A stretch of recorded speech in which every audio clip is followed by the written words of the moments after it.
Pourquoi est-ce que vous n'avez pas qualifié le Hamas de mouvement terroriste? Parce que pour vous, c'est un mouvement de résistance? Je cherche l'explication. Oui, c'est nécessaire un mouvement de résistance, le Hamas? C'est nécessaire d'avoir... Est-ce que c'est un mouvement de résistance? C'est nécessaire d'avoir des clarifications. Et le mieux, ce serait que notre collègue Daniel Obono retire ses propos. Ce serait le mieux.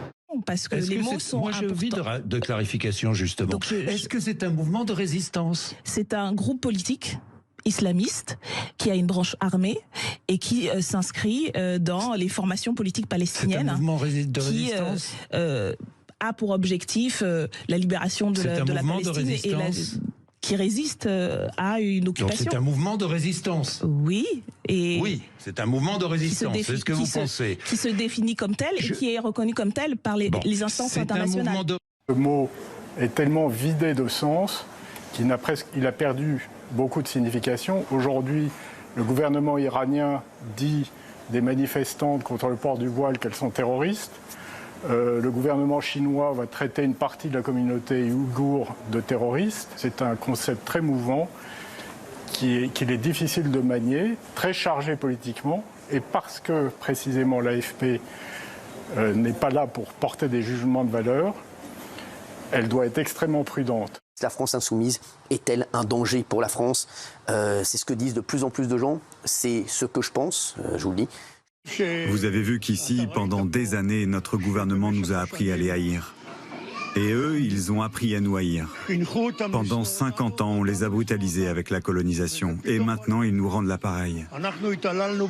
J'ai 85 ans. La paix, je ne la verrai jamais.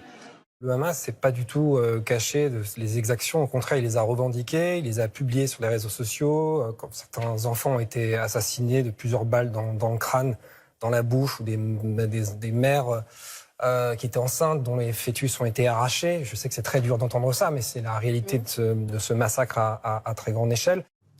Des images, grises et muettes.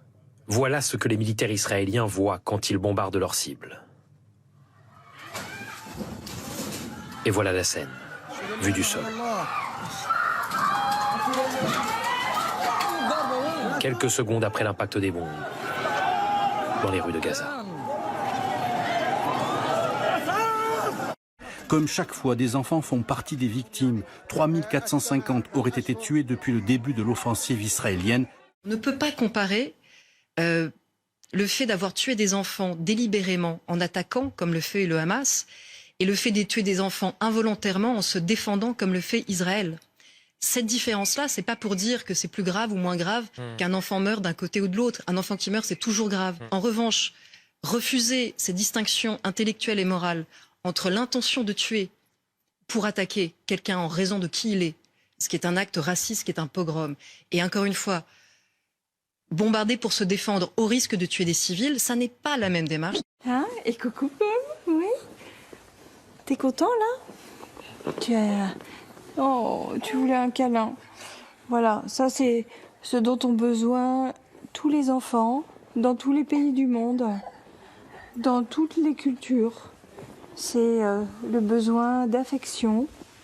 C'est le premier des besoins, parce que si on n'offre pas de l'attachement à un bébé, il n'existe pas.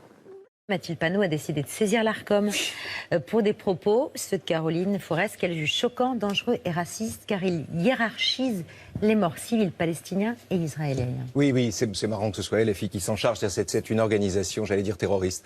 Jean-Luc Mélenchon est un danger pour la société. C'est un danger pour la société. Un danger. Il devrait être, je vais vous le dire. Pour la société ? Il devrait être fiché S. Le rouge de la France insoumise va triompher grâce au vert de l'islamisme, parce qu'en leur donnant des cautions au moins verbales sur leurs revendications, notamment une agressivité envers Israël, il va soulever ce vote des banlieues.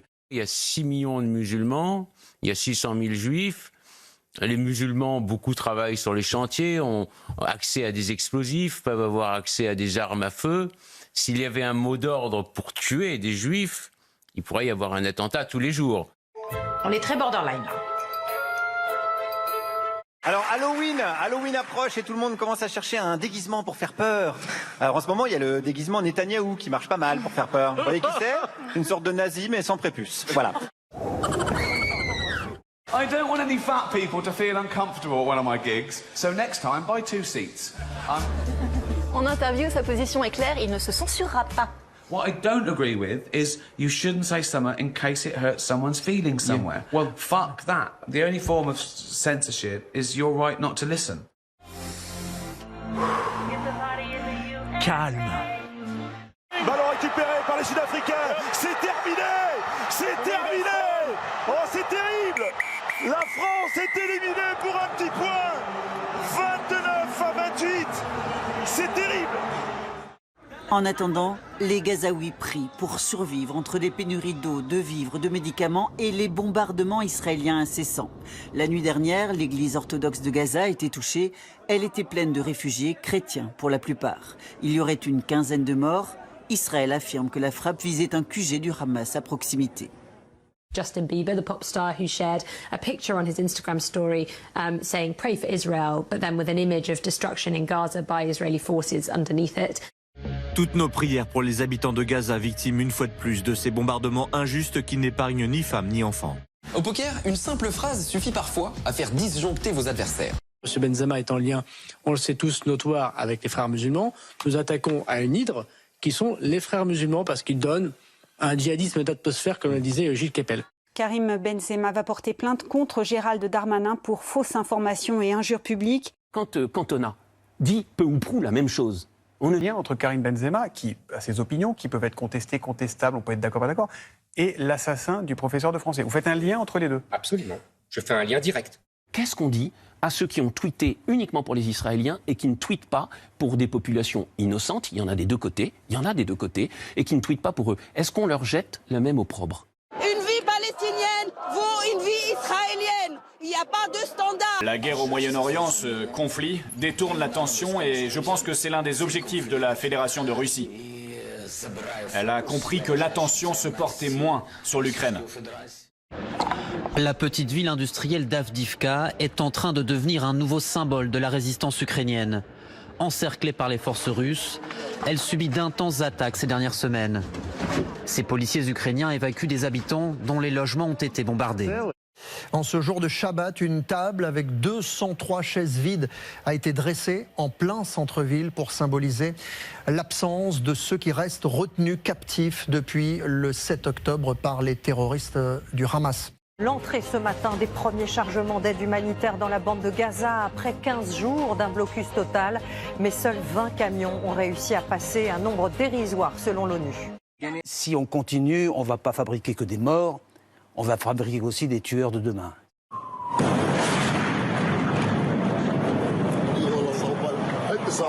Plusieurs villes touchées au nord, au centre et au sud de la bande de Gaza.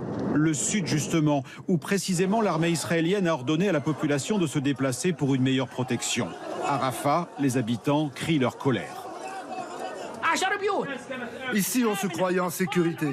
Il y avait des enfants de 2, 3 et 5 ans. Étaient-ils des combattants?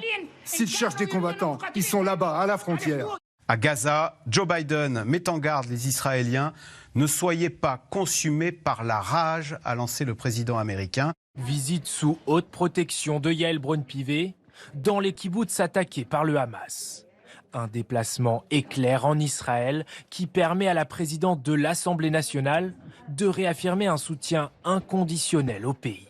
Nous avons fait partie de la centaine de journalistes de la presse internationale accrédités, vous l'avez dit, à cette projection très particulière. À notre arrivée, nous avons dû laisser nos téléphones portables à l'entrée et notre caméra avant de rejoindre une salle de conférence avec un écran géant. Sur celui-ci, le titre d'un film, 7 octobre 2023, attaque, massacre du Hamas. 43 minutes, 44 secondes d'horreur. Des vidéos brutes récupérées sur les caméras de vidéosurveillance des kibboutz ou des autoroutes, mais aussi des vidéos récupérés sur les GoPro portés par les terroristes. Assez de sang, salam, shalom, Inch'Allah.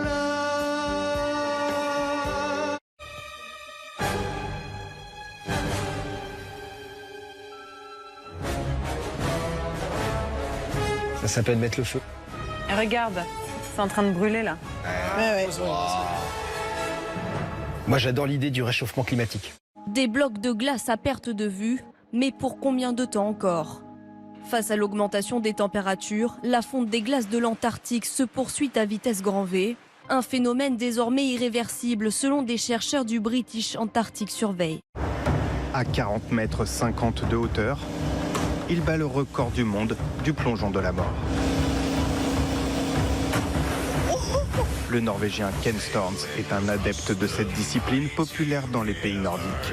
Une pratique d'autant plus dangereuse qu'elle consiste à feindre un plat et à se recroqueviller au dernier moment. Dans les Andes péruviennes, la calotte glaciaire de Cualcaya culmine à 5200 mètres. En 3 ans, elle a perdu 60 mètres.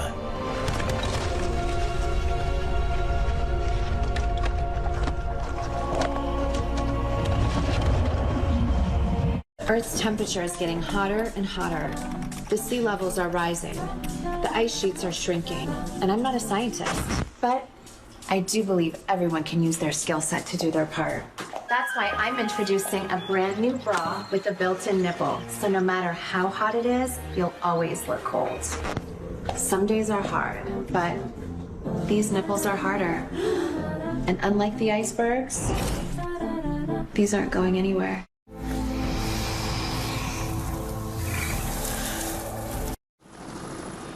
Il y a, selon le renseignement d'Israël, 2 Gaza. La première en surface, tapissée depuis 3 semaines par les bombes. La seconde souterraine, formée par un labyrinthe de tunnels dans lesquels se terrent les forces du Hamas. Certains experts avancent des chiffres. Environ 1300 galeries formant un réseau de plus de 500 km. Cette ville sous la ville, c'est la première menace pour Tsahal en cas d'offensive terrestre. Ce geste symbolique particulièrement fort de l'ambassadeur israélien à l'ONU, il a accroché une étoile jaune à sa poitrine, expliquant qu'il ne l'enlèverait pas tant que le Conseil de sécurité ne condamnerait pas les attaques du Hamas. Un juge d'instruction va enquêter sur les tags d'étoiles de David bleues découverts sur les murs de plusieurs bâtiments à Paris et en Seine-Saint-Denis il y a une dizaine de jours. Et cette enquête s'oriente vers la piste d'un commanditaire étranger après l'arrestation d'un couple de Moldaves. Pourrait-il s'agir d'une tentative de déstabilisation russe ? C'est une scène qui s'est déroulée cette semaine à Paris.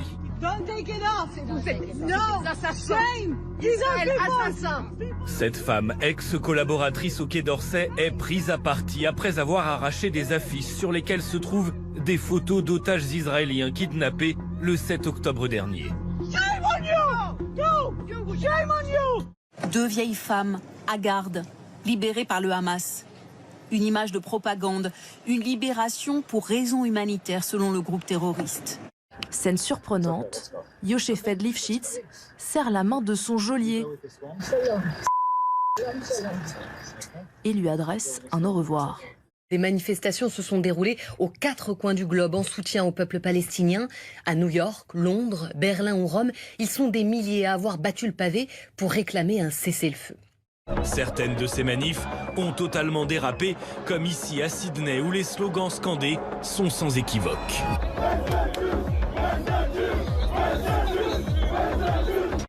Des centaines d'hommes en colère ont pris d'assaut le terminal et le tarmac de l'aéroport à la recherche de citoyens israéliens. Cet avion en provenance de Tel Aviv a atterri peu après 19h, mais les passagers n'ont pas pu descendre de l'appareil. Retournez dans l'avion, vite! C'était dans le nord de Tel Aviv. Il y a eu une centaine de manifestations qui s'est groupées devant des dortoirs. Ils crient « mort aux Arabes ». Ils ont essayé de s'introduire dans le bâtiment. La police n'est pas intervenue. Donc on voit vraiment que c'est une division de plus dans la société israélienne.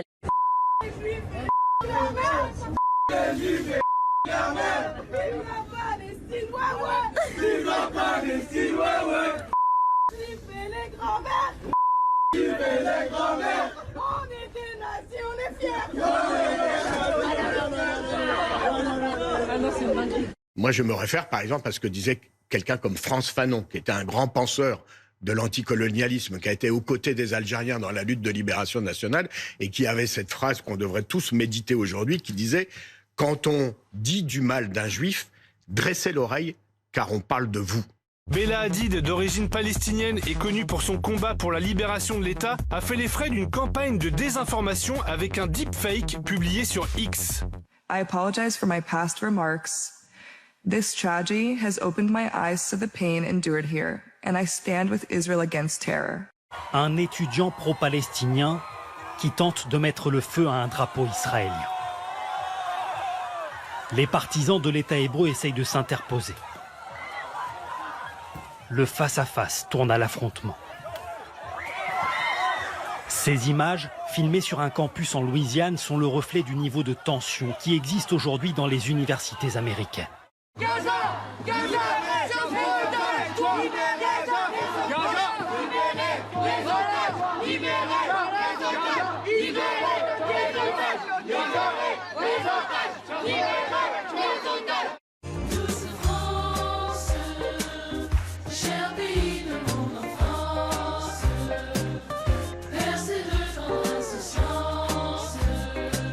Le fait de voir à table un entre guillemets catholique, un musulman et un juif, il y a des gens que ça dérange.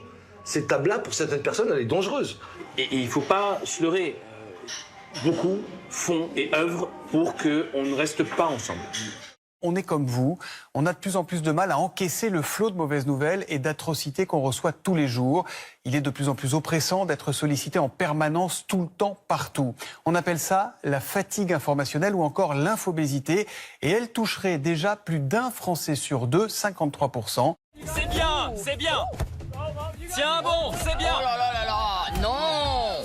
Ballon qui est pour les Sud-Africains, ballon qui est ou pas récupéré par les Néo-Zélandais. C'est terminé. L'Afrique du Sud est champion du monde. L'Afrique du Sud conserve son titre. L'Afrique du Sud l'emporte 12-11. Une troisième victoire consécutive d'un seul point. Des combats d'artillerie dans les faubourgs de la ville de Gaza. Les troupes israéliennes avancent aussi à pied. Tsahal dit avoir tué des dizaines de terroristes la nuit dernière. Le Hamas réplique avec des drones armés, comme on le voit sur ces images de propagande. Des terroristes habillés en civil, surgissent aussi des tunnels armés de lance-roquettes. Tsahal reconnaît la mort au combat de 18 de ses soldats depuis mardi.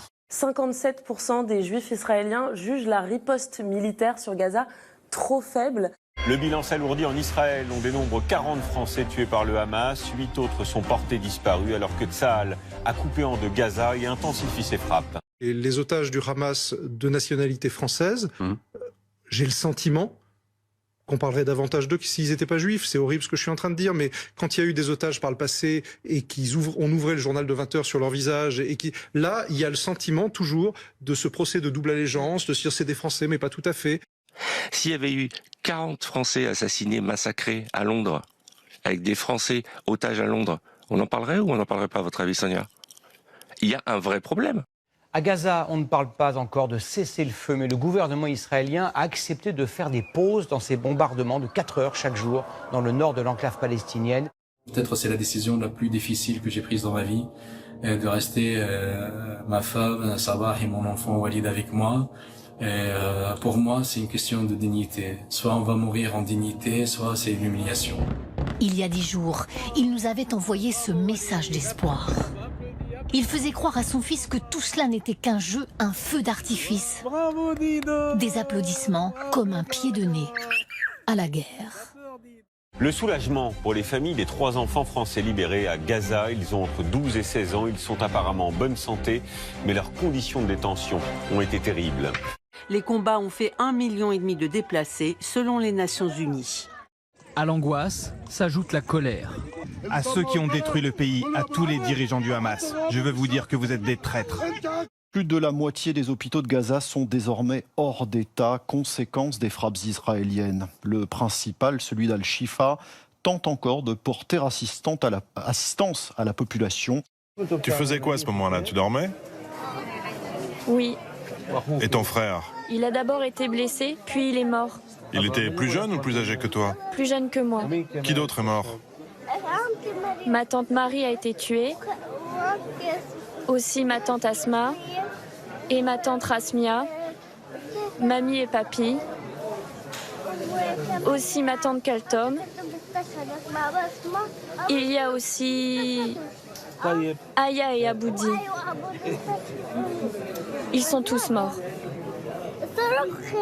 Le missile est tombé sur eux alors qu'ils étaient assis.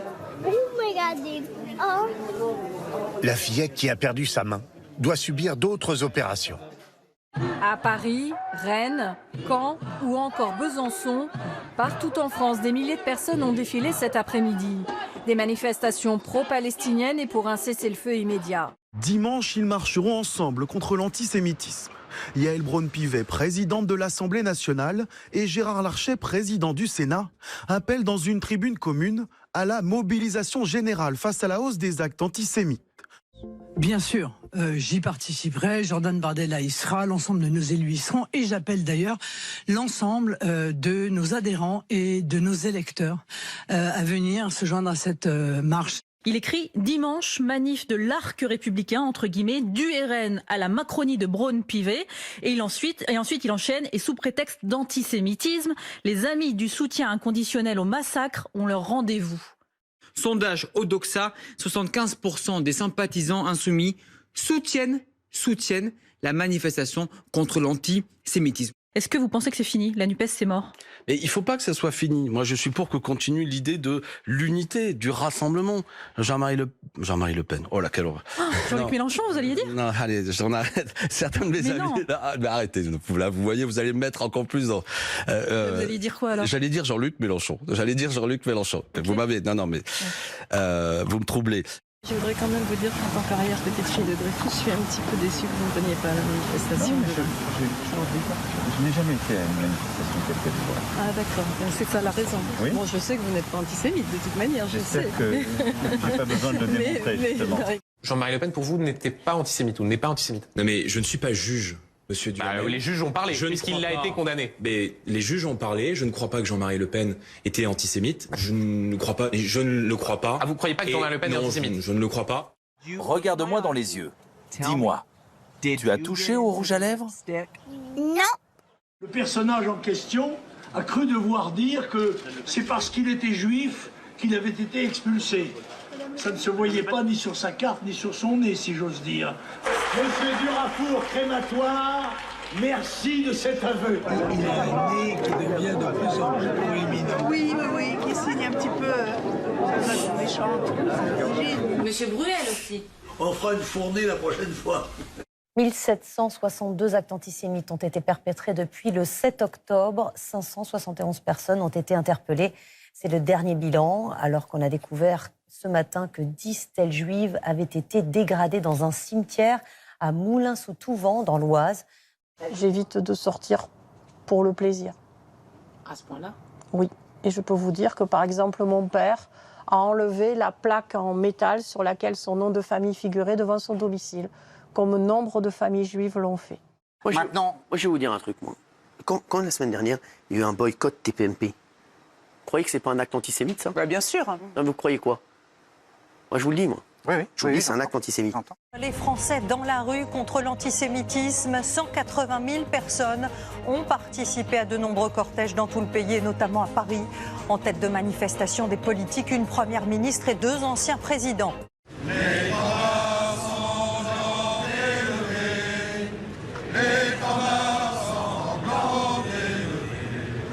Tous les partis politiques étaient aussi présents à Paris, sauf la France insoumise qui a refusé de marcher aux côtés du Rassemblement national.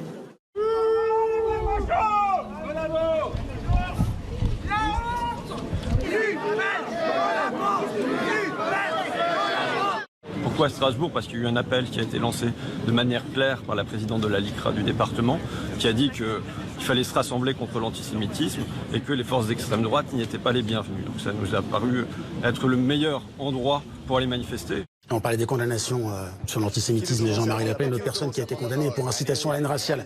Éric Zemmour qui s'exprime à ses côtés, Marion Maréchal. Vous considérez qu'Éric Zemmour appartient à la droite républicaine? Mais bien sûr. Moi, je n'ai jamais de proximité avec M. Zemmour. Vous le savez très bien. Ni quand il était journaliste, ni quand il est responsable politique. Mais... Il n'est pas d'extrême droite. Mais non, mais d'abord, arrêtons avec l'extrême droite. Qu'est-ce que ça veut dire? Oh, il n'a pas osé. Je suis choquée. Marine Le Pen est restée en fin de cortège, malgré les protestations de certains manifestants. Nous sommes exactement là où nous devons être. Je suis juif tunisien et aujourd'hui, et français bien sûr, et aujourd'hui c'est un parti qui redonne de la fierté à ma carte d'identité française. Aujourd'hui, incontestablement, pour l'ensemble des partis qu'on appelle de droite nationale, ce qu'on appelait anciennement extrême droite, c'est l'islamisme qui apparaît comme le danger civilisationnel. Et c'est pas la communauté juive. Et à Lyon, c'est la mosquée de la Croix-Rousse qui a été visée par un tag islamophobe avec cette inscription « L'islam est antisémite ». Et le président de la mosquée de la Croix-Rousse va évidemment porter plainte. Ce sont des images signées BFM Lyon. Au début du mois, c'est la mosquée de Pessac près de Bordeaux qui avait été taguée pour la 4e fois, elle, en 200.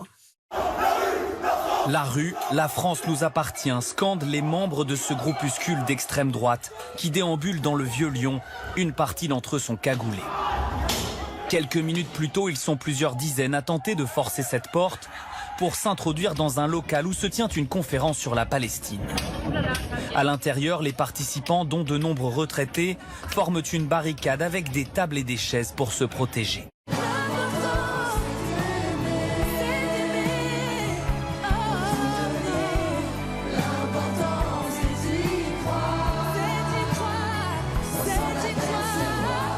C'est pour ça que pour beaucoup des juifs et des juives qui faisaient partie de Golem, c'était la volonté de se tenir ensemble et de remettre du sens dans ce que ça veut dire la lutte contre l'antisémitisme. Et le premier sens, c'était on ne peut marcher dans une marche contre l'antisémitisme avec des antisémites.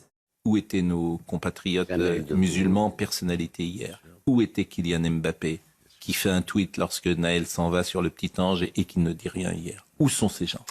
Il y avait des musulmans dans la marche et j'allais dire grâce à Dieu, personne n'avait à montrer un certificat de baptême ou de circoncision pour participer à cette marche. C'est quand même incroyable qu'on arrive à faire des débats sur tout. Moi, je me suis fait traiter de sale juive par les Zémouriens à la manifestation. Hier. C'est pas mal. Hier. Oui. Vous, Laura Adler. Hier, Dans le monde oui. juif. Même le slogan pour la République contre l'antisémitisme. Pour la France. Oui, c'est pour la France. Je veux dire, c'est... Mais ce qui est surtout inquiétant, pour la en fait. France, je veux dire, pour la République. Mais vous avez raison, ils n'osent pas dire le mot France, mais ce qui est surtout... En fait, ça fait 40 ans qu'ils n'osent pas dire le mot France.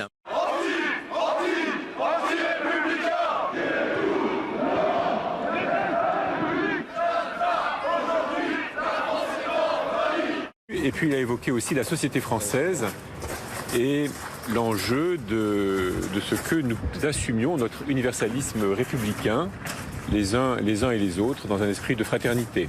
Mais ce que vous ne comprenez pas, c'est qu'il y a tout cet esprit dans ce slogan, et c'est cet esprit qui nous a amenés là où nous sommes. Mais non, c'est-à-dire que si, je veux dire, à ceux qui sont venus, tu les faisais aimer la France, plutôt qu'aimer la République, aimer la France. Si j'aimais la République... La France, c'est quoi la République, la France, elle n'a pas commencé en 1789. Mais la France, c'est Clovis. La France, c'est Louis XIV.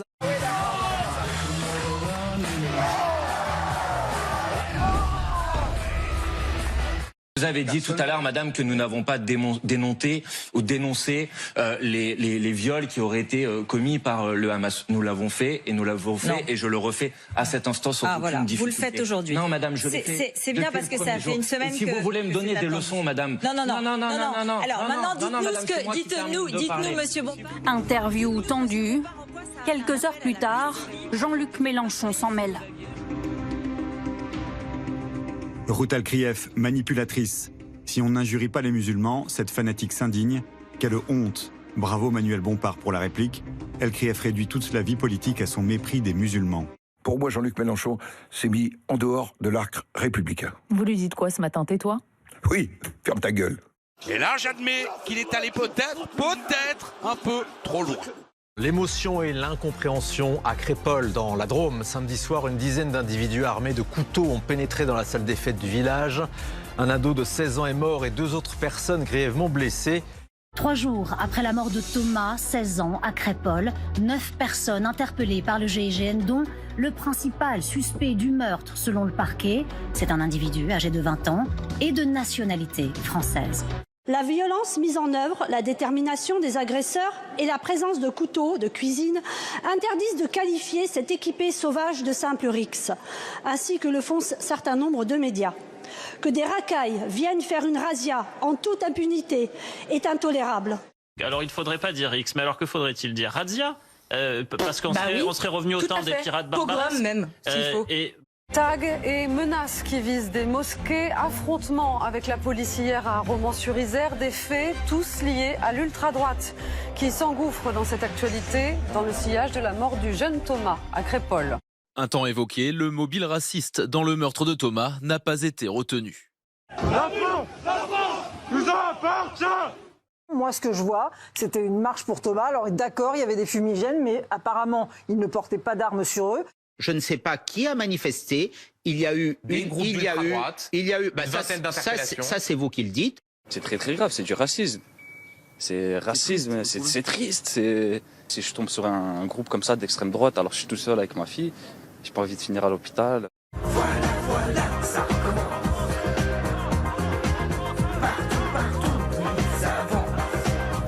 Il y avait notamment des membres des Mésos Reims, qui sont un groupe de hooligans de Reims. Et les Mésos Reims, il y a des membres des Mésos Reims qui servent de couleur d'affiche pour le Rassemblement national. Ce qui a coûté la vie à Thomas n'est ni un fait divers, ni une simple rixe en marge d'un bal de village. C'est un drame qui nous fait courir le risque d'un basculement de notre société si nous ne sommes pas à la hauteur. À côté, ok. À côté.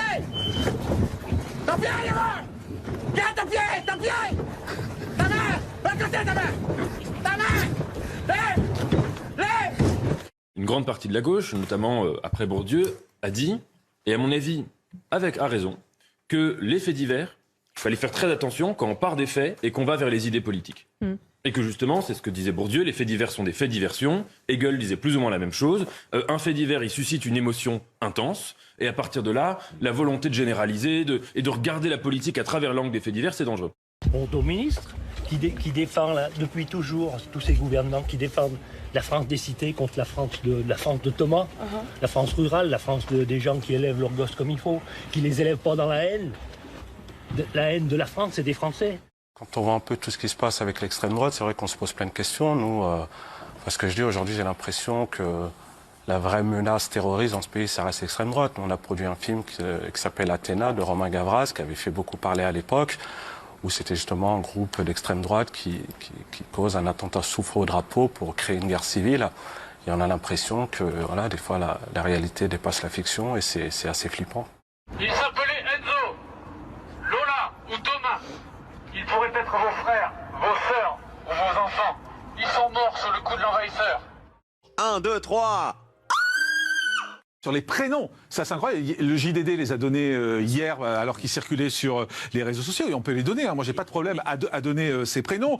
Iles, Shahid, Yassir, Mathis, Faisal, Kouider et Yanis. Voilà. Mais il y a eu cette espèce de silence, y compris dans les médias, en disant même les noms, il ne faut pas. La droite et l'extrême droite veulent nous faire croire que nous sommes au bord de la guerre civile, qu'une France se dresse contre une autre, que la chasse aux Gaulois est lancée, alors que l'immense majorité des immigrés et des Français issus de l'immigration réprouvent cette violence. Le ministre de l'Intérieur nous parle d'un pays ensauvagé, mais la France d'aujourd'hui compte moins de morts violentes qu'il y a 20 ou 30 ans.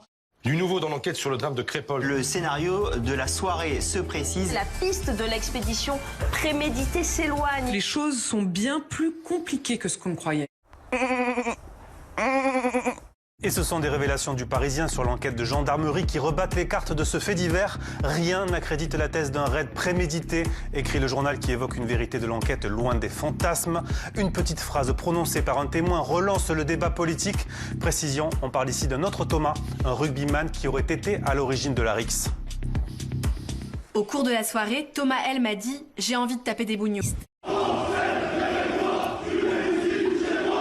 Cette vidéo filmée par Mourad, jardinier privé, on voit le mis en cause de 76 ans brandir un cutter. Quelques secondes plus tard, le septuagénaire porte un coup à la gorge du jardinier. Et on a entendu le... Je me suis vu mourir et j'ai appelé ma femme et elle m'a dit, je lui ai dit, tu diras au revoir à notre fils. Et si on vous disait que le racisme recule en France ? Voici notamment ce que révèle le dernier rapport de l'Observatoire des inégalités. 60% des Français déclarent n'être pas du tout racistes, c'est 2 fois plus qu'il y a 20 ans. Le rapport indique aussi que les Français sont moins sexistes et moins homophobes. Pourtant, les crimes et délits ne reculent pas. On est quand même dans une ambiance de libération d'une parole raciste sur le plan politique, sur le plan médiatique, et que l'augmentation du nombre de délits racistes enregistrés eh bien, peut aussi être finalement le symptôme qu'après les paroles, eh bien, il y a les actes. En Irlande, image, choc de ces scènes de chaos en plein cœur de Dublin. Les violences et les pillages se sont multipliés. Tout est parti en fait d'une rumeur concernant une violente attaque au couteau devant une école qui a fait 5 blessés, dont 3 enfants. L'auteur a été qualifié de migrant algérien sur les réseaux sociaux, ce qui a provoqué ensuite ce déchaînement de violence. Il y a eu au total 36 personnes interpellées. Ah là là là là là là là là, mon Dieu. Non mais attends, t'entends le bruit? Oui. Le bruit des mouches. Un séisme électoral aux Pays-Bas. L'extrême droite a largement remporté les élections législatives portées par son leader, le populiste Geert Wilders, et son discours anti-immigration. Mais avec 37 sièges sur 150, il va devoir former un gouvernement de coalition. Eh ben. Je préférerais qu'il n'y ait pas le Coran aux Pays-Bas, dans la mesure où nous avons interdit Mein Kampf d'Hitler. Ailleurs en Europe, en Lettonie, Suède, Finlande, République tchèque et Roumanie, les populistes sont devenus des membres à part entière de coalitions gouvernementales. Et là où l'extrême droite ne gouverne pas encore, elle progresse dans les sondages. C'est le cas notamment en Allemagne. Le parti d'extrême droite AfD arrive deuxième avec 21% d'intention de vote.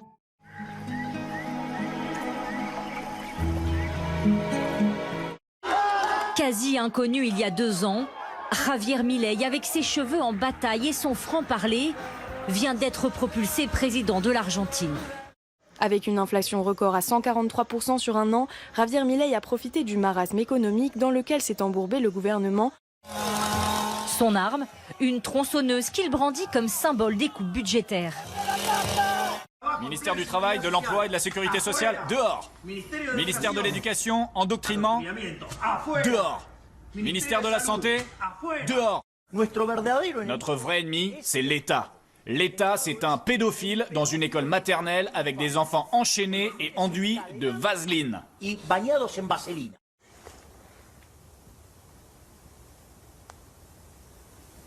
n'entend plus rien, un beau silence. Ouais, c'est incroyable. Plus de la moitié des logements de la bande de Gaza ont été abîmés ou rasés. Selon l'ONG Reporters sans frontières, au moins 13 de nos confrères ont perdu la vie en couvrant ce conflit depuis le 7 octobre. L'aide arrive-t-elle bien jusqu'aux civils ou est-elle en partie détournée par le Hamas? Hier, sur la chaîne Al Jazeera, dans une parole rare, une vieille femme accuse en direct. L'aide, elle, va sous terre. Elle n'arrive pas jusqu'au peuple. Moi, je n'ai pas peur d'eux. Et je m'adresse à eux aussi.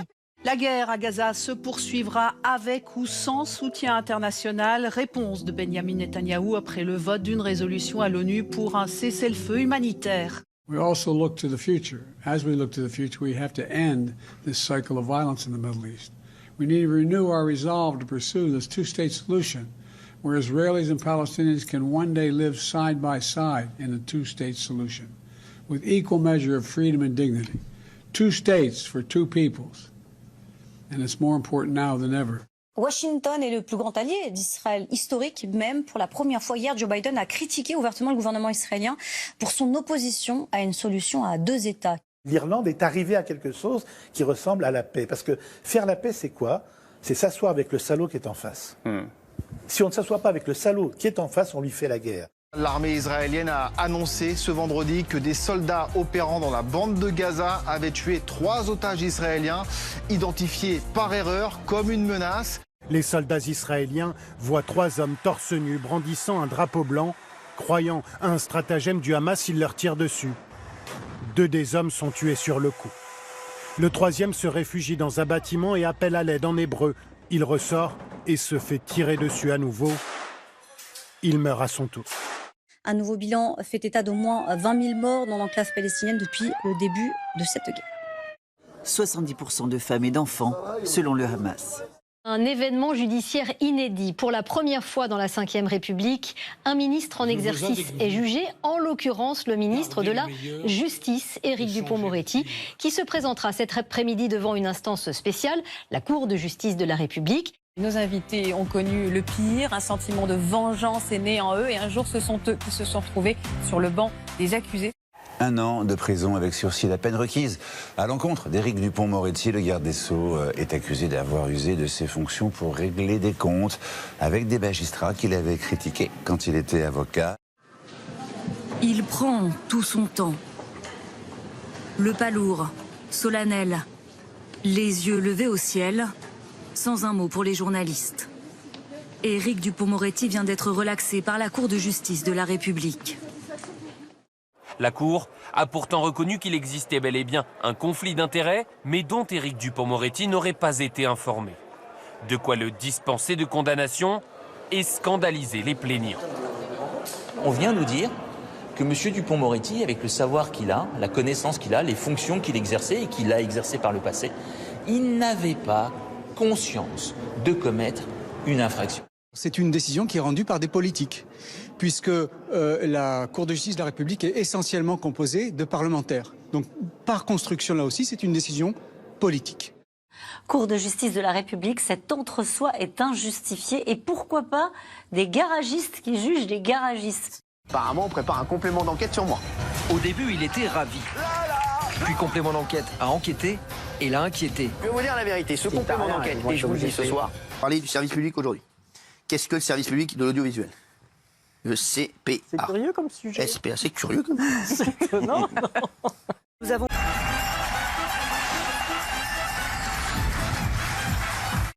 C'est ça qui est inquiétant, c'est que voir, pour moi, c'est des guignols. Téléspectateurs, par rapport au public, ça veut dire qu'on dit au public qu'on est...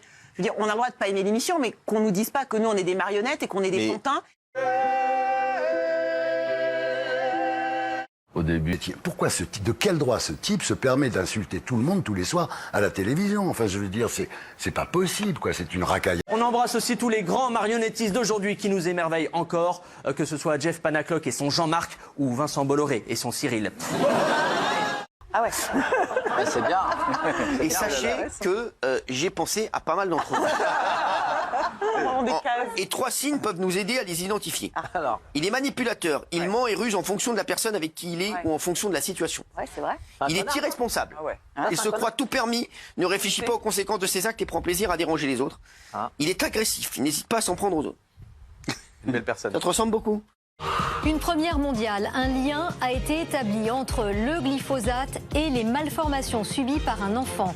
Sa mère avait utilisé le pesticide pendant sa grossesse. Combien de victimes faudra-t-il encore pour que vous interdisiez cet herbicide? Les agriculteurs pourront utiliser du glyphosate 10 ans de plus. L'Europe a finalement renouvelé l'autorisation de l'herbicide, ce qui suscite déjà une vive polémique et de nombreuses réactions. La France dit regretter cette décision et pourtant la France n'a pas voté contre la prolongation, elle n'a fait que s'abstenir. En 2017, il s'était pourtant engagé. J'ai demandé au gouvernement que l'utilisation du glyphosate soit interdite en France dès que des alternatives auront été trouvées et au plus tard dans 3 ans. Et sois le premier à chanter ce refrain. C'est l'hymne de nos campagnes, de nos rivières, de nos montagnes, de la vie mâle, du monde animal. Notre chiffre du jour, 29,9 degrés. C'était la température hier à Malaga, dans le sud de l'Andalousie. Nouveau record de chaleur en Europe pour un mois de décembre. Des fortes températures de plus en plus fréquentes, même en dehors de l'été. C'est une polémique qui tombe mal alors que s'ouvre demain la grande conférence sur le climat à Dubaï. Le président de la COP28 est à nouveau accusé de conflit d'intérêts. Sultan Al-Jaber, qui va diriger les débats, est aussi le patron de la compagnie pétrolière nationale. Et selon des documents révélés par la BBC, il aurait cherché à profiter de son rôle de président de la COP pour conclure des contrats pétroliers et gaziers avec une trentaine de pays. Chasser le naturel et il revient au galop. Oui. Des vagues de plus de 10 mètres de haut dans la station balnéaire de Sotchi, au bord de la mer Noire. Tout est inondé. Ça monte jusqu'au premier étage. Une mer déchaînée, aussi en Crimée. L'eau s'infiltre partout.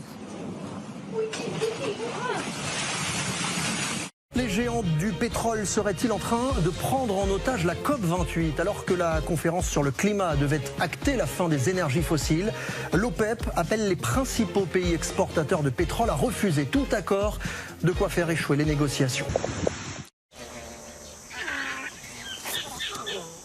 Une espèce de mammifère sur 4, plus d'un amphibien sur 3 ou encore un tiers des espèces de conifères sont aujourd'hui menacées d'extinction. Un nouveau constat établi dans la dernière liste rouge de l'UICN, l'Union internationale pour la conservation de la nature. C'est un endroit merveilleux. Je suis ravie d'avoir des conversations avec les animaux. Mes méthodes de survie excluent toute domination de la Terre. Je cherche une relation harmonieuse avec elle. Sur les 157 190 espèces de la liste, plus de 44 000 sont directement menacées d'extinction. Pour l'UICN, ce constat alarmant est directement lié à la crise climatique. Une attaque de requins-tigres au large de l'île d'Oahu dans l'archipel d'Hawaï. Soulagement des uns, déception des autres. Après l'accord trouvé à la COP28, pour la première fois, le document final appelle à une transition pour abandonner les énergies fossiles. Beaucoup de bruit avec la bouche pour rien. Blablabla. Oui. Le problème, c'est qu'à force de piétiner au fur et à mesure, eh bien, ce qui va se passer, c'est qu'on peut s'enfoncer. Nous sommes toujours sur cette trajectoire de 3 degrés. C'est ce que nous préparons pour les jeunes d'aujourd'hui. Et cela, c'est assez terrible. Oh, allez, viens, je t'emmène loin. Regardez le monde s'écrouler. La Bourse de Paris a atteint des sommets. Hier, le CAC 40 a même battu tous les records à 7 582 points. C'était en séance. Voyons ce compteur qui s'approche des 80 millions. Et ça y est, et ça y est, et ça y est. 80 millions, 23 466. Vous êtes formidable. Merci, merci, merci. Cette attaque au couteau dans le quartier de la Tour Eiffel hier soir. Vers 21h, un homme a mortellement touché un touriste et blessé 2 autres personnes avant d'être interpellé. Français d'origine iranienne, l'assaillant avait déjà été condamné en 2018 pour projet terroriste. Moi, personnellement, je suis tout à fait pour une prison à la Guantanamo. À partir du moment où vous fomentez un attentat contre la France, que vous dormiez le reste de votre vie en prison, je trouve ça parfaitement sain et parfaitement normal. Il y a eu un ratage manifestement psychiatrique, puisque les médecins, à plusieurs reprises, ont considéré qu'il allait mieux, qu'il était plus normal et qu'il pouvait vivre, si j'ose dire, librement. Vous allez sortir et vous allez peut-être recevoir un coup de couteau parce qu'il y a des gens qui disent « Ah oui, mais l'état de droit ». Ça fait 3 jours que j'entends l'état de droit, je ne peux plus supporter ce mot. 84% des Français sont favorables à l'idée de rétention de sûreté. Proposition du RN. Pour les personnes condamnées pour terrorisme. 75% favorables à l'arrestation préventive de tous les fichiers S radicalisés. Proposition de Marion Maréchal. Quoi ? En politique, le compteur passe à 22. La première ministre Elisabeth Borne déclenche une nouvelle fois le 49.3. Oui, pour faire adopter l'ensemble du budget en nouvelle lecture. Repoussé plusieurs fois, le projet de loi immigration est enfin débattu au Sénat avant son passage à l'Assemblée. Les discussions s'annoncent houleuses, notamment autour de l'article 3 qui prévoit d'accorder un titre de séjour temporaire aux travailleurs en situation irrégulière dans les métiers en tension. En France, il y aurait aujourd'hui entre 400 000 et 1 million de travailleurs sans papier. Ils sont ouvriers dans le bâtiment, ils travaillent dans l'arrière-cuisine des restaurants, dans les services à la personne comme Ornella, dans la filière agricole en Bretagne comme Alassane, ou chez les artisans dans les villes moyennes comme Mamadou. Cette mesure de régularisation, je le redis, c'est pas une posture politicienne, elle est extraordinairement dangereuse. Si on lance ce message, on aura plus d'immigration, et si on a plus d'immigration, on a plus de problèmes. On voit bien ce qui se passe avec le conflit israélo-palestinien. Qui manifestent, ce sont souvent des personnes qui sont issues de l'immigration. Vous faites un lien entre l'article 3, les métiers en tension qui vous posent problème, et le conflit israélo-palestinien? Oui, parce que c'est un message à l'immigration irrégulière. Vous les Français, vous avez honte peut-être de travailler dans les cocos. Mais nous, on ne choisit pas. On n'a pas honte de venir chercher l'argent dignement. Voilà. De nous salir pour gagner l'argent. On n'est pas venu ici pour récupérer la France. Hein. On est juste là pour notre sécurité, tu vois un peu. Et être tranquille. Hein. J'ai regardé le dernier sondage IFOP du 1er décembre. Priorité des Français. Santé, 83%. Inflation, 80%. Éducation, 78%. Salaire, 73%. Précarité, 65%. Retraite, 61%. Logement, 58%. Il n'y avait pas les questions migratoires. Avec tambours et trompettes, vous nous annonciez un texte d'équilibre, tout en trouvant Madame Le Pen trop molle et en reprenant jusqu'à ses mots et ses slogans. Où est cet équilibre ? Les Français attendent un changement radical, mais le texte sorti de la commission des lois est une fausse promesse. Votre texte est invotable pour les députés du RN, car il va à l'encontre des attentes des Français. Il y a des millions de Français qui regardent les débats que nous avons. Des millions. Et des millions qui vont voir les députés du Rassemblement national et certains députés des Républicains voter avec M. Lucas qui veut la régularisation de tous les sans-papiers. Pour 270 contre 265. L'Assemblée nationale a adopté. Conséquence, le projet de loi est rejeté. Les applaudissements de toutes les oppositions. Il y a quelques minutes, vous étiez à l'Élysée, dans le bureau du président de la République. Vous lui avez présenté votre démission. Oui. L'a-t-il accepté ou refusé? Non, le président de la République l'a refusé. Reviens, on va vivre la main dans la main.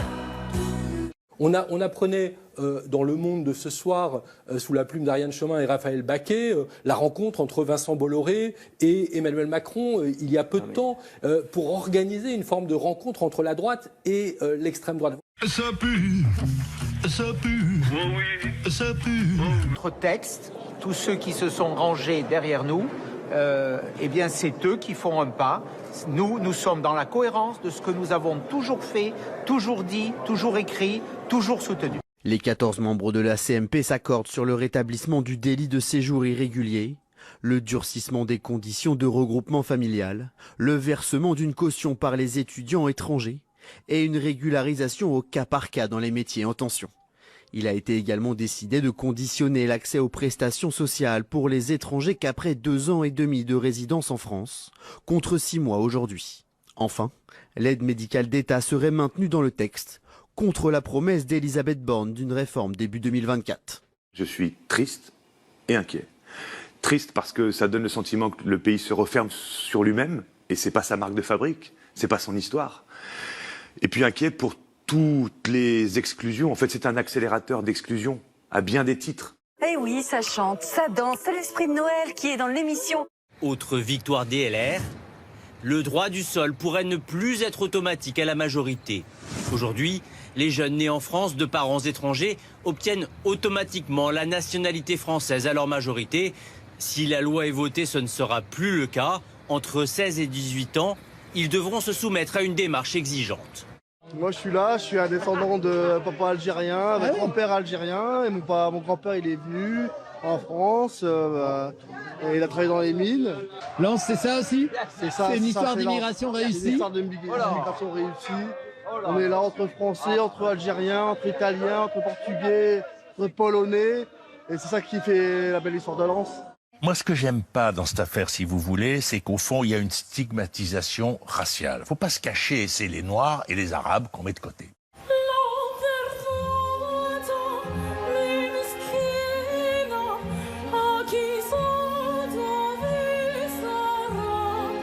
Emmanuel Macron, je le rappelle, a été élu face à l'extrême droite. Il a été élu au 2e tour, y compris par des gens de gauche qui voyaient en lui, ou qui considéraient en tout cas, qu'il était le barrage qui permettait de préserver les principes républicains. Et aujourd'hui, on se retrouve avec un gouvernement qui n'est plus en même temps de gauche et de droite, mais qui est en même temps de droite et d'extrême droite. Assumerez-vous d'avoir gravé la préférence nationale dans le marbre de la loi? Assumerez-vous d'avoir privé les étrangers en situation régulière, ainsi que leurs enfants, de moyens de subsistance pendant plusieurs années? Assumerez-vous d'avoir mis à terre les principes de la nationalité? Il n'y aura pas de texte s'il n'y a pas de majorité sans le Rassemblement national. Mesdames et messieurs, les députés de la NUPES, ça s'appelle le sens de l'honneur. Le texte a obtenu 349 voix. Sur ces 49 voix, on peut considérer qu'il y a 88 voix RN. C'est ce que vous voyez. Si vous enlevez ces 88 voix, vous arrivez à 261 voix. Ouais. Donc, la majorité des 268 voix n'aurait pas été acquise ce soir. La préférence nationale. J'entends bien, mais c'est-à-dire que, par exemple, il n'y aura plus d'allocation familiale pour les étrangers. Qu'est-ce que ça veut dire faire barrage au Rassemblement national? Ça veut dire ne pas reprendre ses idées. Dans le texte, il n'y a pas ces idées. On peut tout de même se réjouir d'une avancée idéologique, d'une victoire même idéologique du Rassemblement national, puisque est inscrit maintenant dans cette loi la priorité nationale, c'est-à-dire l'avantage donné aux Français par rapport aux étrangers. They're coming into our country from Africa, from Asia, all over the world. They're pouring into our country. They're poisoning the blood of our country. That's what they've done. Pardonnez-moi, la préférence nationale, c'est pas un gros mot. D'ici 2050, nous aurions besoin, sauf à réinventer notre modèle social, sauf à réinventer notre modèle économique, de 3 900 000 salariés étrangers. Une crise politique inédite pour Emmanuel Macron. La majorité se déchire après les concessions faites à la droite et au Rassemblement national. Marine Le Pen parle d'une victoire idéologique. Le ministre de la Santé démissionne. Rien ne va plus. Tiens, c'est bizarre, c'est une vision d'optique ou le sapin a changé? C'est bizarre, ça ressemble à une vieille flamme du Front National. Enlevez ce sapin. La Bravem qu'on a suivi sur cette antenne de CNews, ils ont organisé hier une fête de Noël à l'hôpital Necker, enfants malades. Bravo à eux. Regardez, ils ont distribué en Père Noël les motards de la Bravem accompagnés d'un camion de la BRI. Amis, entends-tu le vol noir des corbeaux sur nos plaines? Amis, entends-tu les cris sourds du pays qu'on enchaîne? Ce que je vois venir si je ne me réencourage pas, c'est évidemment l'inquiétude d'un temps politique qui s'assombrit, et qui s'assombrit terriblement, et qui effectivement aujourd'hui ne nous laisse pas beaucoup d'espoir de changement, sinon à considérer, et c'est ce que je tente de faire, de réorienter notre attention et de cesser de se laisser hypnotiser par ce qui, d'évidence, ne sert plus à rien, une certaine scène politique nationale.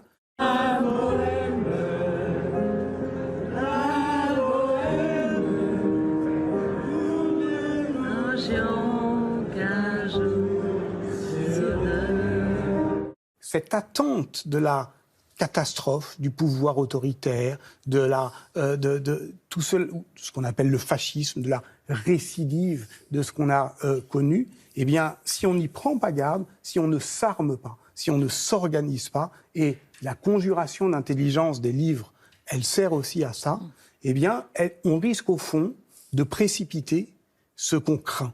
Au milieu de la foule de centaines d'ouvriers qui font le salut nazi, il en est un qui garde obstinément les bras croisés. Un homme seul, incarnant la résistance ouvrière au sein du désastre collectif. Si on regarde la vie en face, qu'on se regarde les uns les autres dans les yeux et qu'on suit notre cœur, on ne peut pas beaucoup se tromper. Donc, écoute plus ton cœur et connecte-toi vraiment à tout ce qui t'entoure dans la vie. Oublie le plus possible le téléphone et les écrans. Connecte-toi vraiment aux lieux et aux personnes autour de toi et ta vie changera. Stanche.